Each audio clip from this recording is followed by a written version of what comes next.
સોમનાથ ટ્રસ્ટના જર્જરિત હાલતના તન્ના દામાણી ગેસ્ટ હાઉસનો મામલો. સોમનાથ ટ્રસ્ટના જર્જરિત બનેલા તન્ના દામાણી ગેસ્ટ હાઉસનો મામલો વેરાવળ ચીફ ઓફિસરની પ્રતિક્રિયા સામે આવી. અમે લોકસભાની ચૂંટણી પહેલા નોટિસ આપી સાથે જ કહ્યું કે ટ્રસ્ટની સાથે વાતચીત કરી ખાલી કરાવાયું.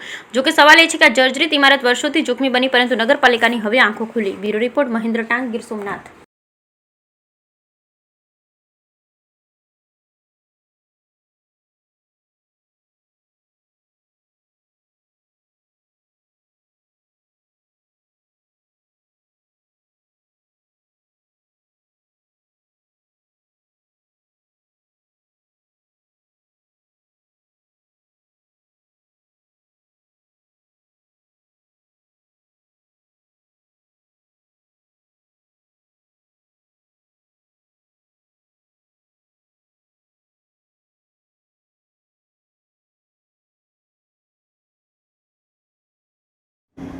ચીફ ઓફિસર વેરાવળ પાટણ સંયુક્ત નગરપાલિકા. પ્રસ્તુત બાબતમાં જે મિલકત છે, ઇમારત છે, એ તન્ના ગેસ્ટ હાઉસ તરીકે ઓળખાય છે. શ્રી સોમનાથ ટ્રસ્ટ હસ્તકની આ મિલકત છે અને એ જર્જરિત જણાતા નગરપાલિકા અધિનિયમની કલમ 182 અનુસાર એ ઇમારતને યા તો સલામત બનાવવા અથવા તો ભયજનક દૃષ્ટિ હોવાથી ઉતારી લેવાની અમે નોટિસ કરેલી છે.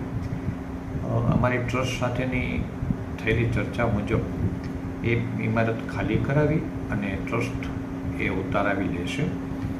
નોટિસ અમે આપેલી છે, પણ વચ્ચેનો ટાઈમ ઇલેક્શન પ્રોસેસ વગેરેને કારણે થોડો ડિલે થયેલો હતો.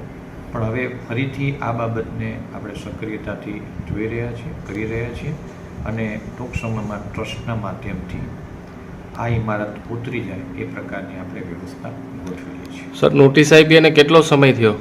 નોટિસ અમે લોકસભા સામાન્ય ચૂંટણી અગાઉ આપેલી, પણ ઇલેક્શનને કારણે આ પ્રકારની વિશિષ્ટ કામગીરીઓ થોડી ડિલેમાં હતી. પણ હવે આ બધી વસ્તુઓનું પુનઃ અનુસંધાન થઈ ગયેલ છે અને સક્રિયતાથી કામ આપણે કરેલ છે. હવે કેટલાક સમયમાં કામગીરી થઈ શકે એવું છે? મારે એ બાબતમાં હજુ એમના ભાડવત વગેરે ખાલી કરી ગયા કે કેમ એન્શ્યોર કરવું પડશે અને ત્યાર પછી આપણે એ